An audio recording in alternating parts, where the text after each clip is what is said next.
masere amamakapiwa simbaito kurwisa muvengi murwendere upenyu avakanzire musiki unosvika hapana angazvidzivisa tora Jesu vati ufambe naye ukundikwa kusunda nambe mudikani ufambe dzoke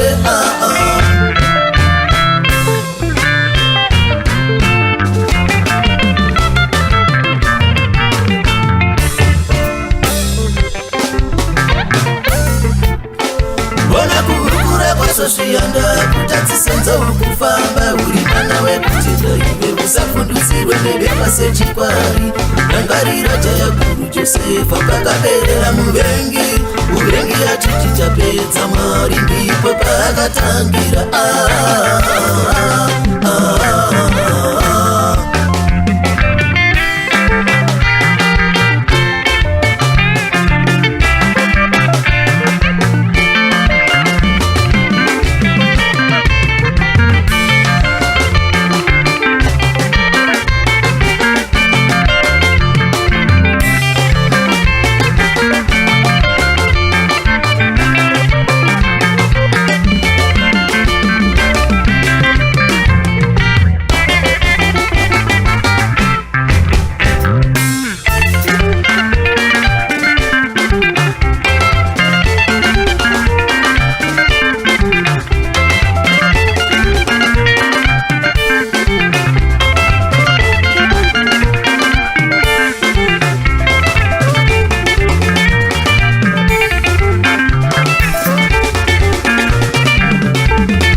Josefa uzodziwa vachikangana kuti chasungwa naMwari varume hatigonekwi chinozadziswa mberi kwacho vehama chinova nedudziro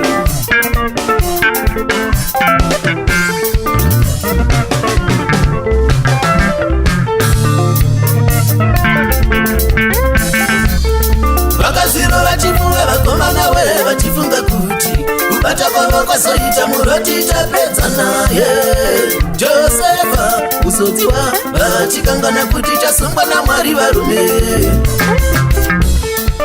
hatigonekwi chinozadziswa mberi kwacho vehama chinova nedudziro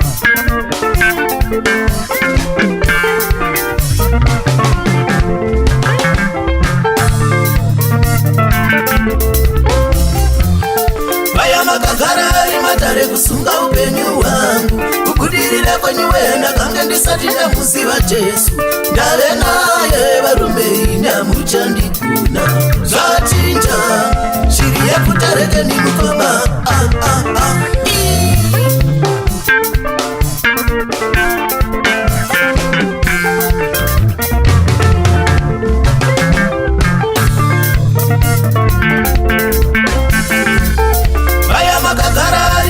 Kusunga upenyu hwangu. Kubudirira kwenyuwe ndakange ndisati ndamuziva Jesu. Ndave naye varume inamuchandikuna. Zvachinja shiri yekutarekeni mukoma.